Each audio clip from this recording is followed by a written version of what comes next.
are China, India, and Russia forming an anti-Trump alliance. The photos out of Tianjin looked like it. Xi, Putin, and Modi shoulder to shoulder at the SCO summit. Smiles, handshakes, even a little show of camaraderie. It read like a trailer for a new geopolitical bloc designed to push back on Washington and on Trump specifically. But headlines and handshakes are not a treaty. First, what the SCO is and isn't. The Shanghai Cooperation Organization is a big tent forum, not a NATO-style alliance. It grew from the old Shanghai Five and today includes China, Russia, India, Pakistan, the Central Asian states, Iran, and, as of last year, Belarus.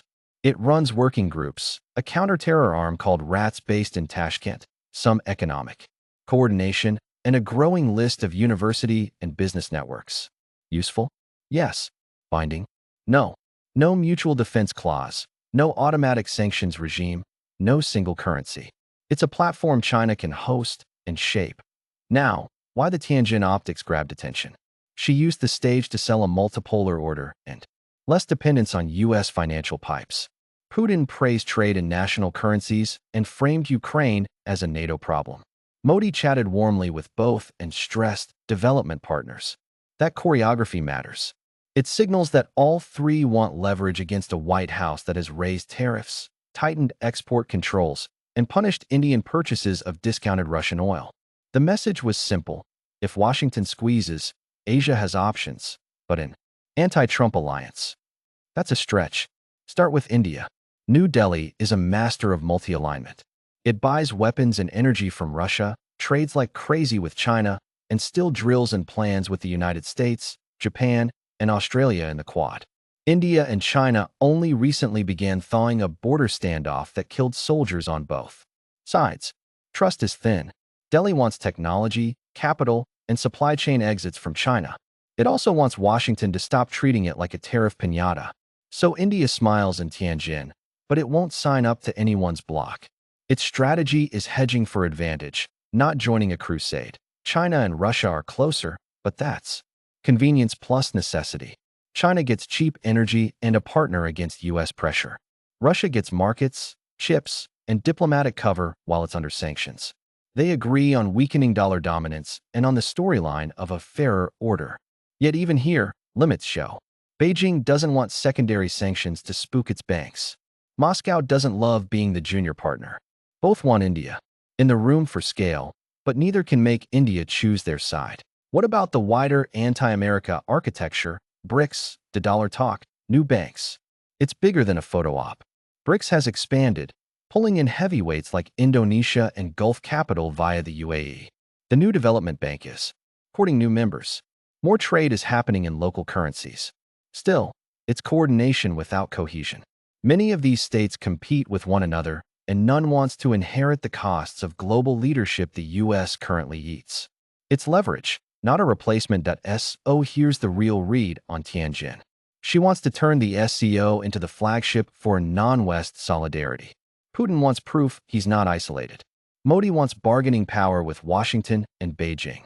At the same time, those incentives align just enough to produce warm photos and tougher communiques. They don't align enough to produce a hard alliance aimed at Trump. Does that mean the U.S. can relax? No. The optics alone carry weight. Investors watch them, smaller states copy them, and bureaucracies worldwide take cues from them. If Washington overplays tariffs or uses sanctions without a clear off-ramp, it pushes the three closer together.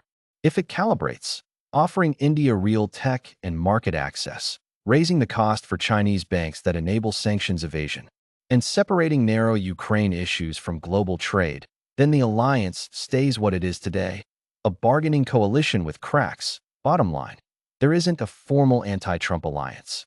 There is a three-way leverage play. China and Russia coordinate. India hedges. All three test how far they can push a tariff-heavy White House. Watch the next 6 weeks for proof. Do U.S. tariffs on India ease a notch? Does India keep its quad tempo with Japan and the U.S.? Do Chinese banks tighten compliance? Does the SCO move from statements to an actual financing vehicle? If those dials barely move, Tianjin was mostly theater. If they shift together, you're looking at a looser, opportunistic front, not a treaty, but pressure all the same. What to watch? Fast version. 1. Any White House carve-out for Indian oil or tariffs. 2. An SCO-branded lending or payments pilot that survives U.S. sanctions. 3. New India-China border confidence steps that go beyond photo ops. 4. A real Quad deliverable, semiconductors, critical minerals, or air defense co-production.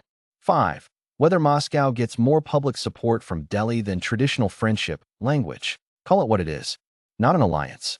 A negotiation in public, staged in Tianjin, priced in markets, and decided in capitals far from the group photo. Myth versus reality. Myth 1. The SCO is a military bloc. Reality. It is a coordination table. It can host exercises and share intel, but it cannot compel members to fight for one another.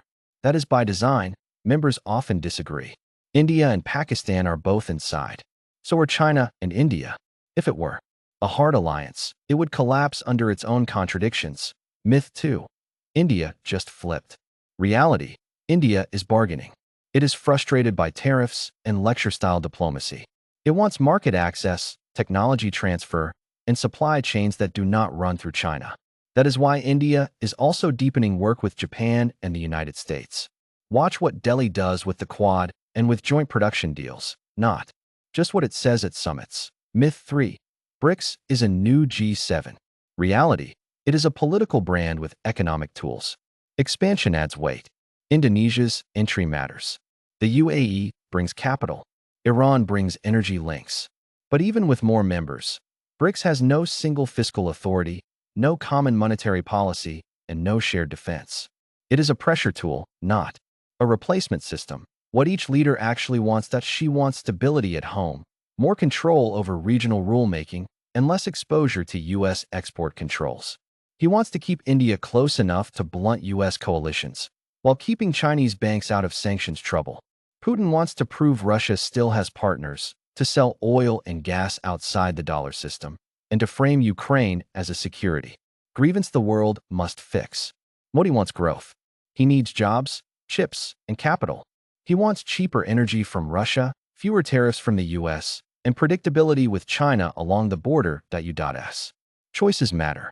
Tariffs can be leverage or self-harm. Used with a clear outcome and off-ramps, they push Delhi toward deals and Beijing toward compliance. Used as a megaphone, they push the trio together. Sanctions work the same way. Targeted and coordinated, they isolate bad behavior. Blunt and performative, they accelerate alternatives to U.S. finance. The play that keeps this alliance loose is simple. Reward India for concrete steps on supply chains and defense co-production. Raise the cost of sanctions evasion for Chinese institutions and keep channels open on narrow, solvable issues with Moscow. Signals to track after Tianjin. Point 1. Do India and the U.S. announce a tangible step on semiconductors, air defense, or critical minerals? 2. Does China publicize a compliance push for its biggest state banks? 3. Does the SCO roll out a payments pilot with more than press release energy behind it? 4. Do India and China announce new border protocols that actually change deployments? 5. Do oil flows or discounts between Russia and India shift after any U.S. tariff tweaks? Answer the headline. Are China, India, and Russia forming an anti-Trump alliance? No, they are forming leverage. It looks like unity because the optics are good and the timing is convenient. Under the surface, interests diverge. That divergence is the space U.S. policy can work with. Play it right, and the group stays a photo op. Play it wrong, and the photo op becomes a habit.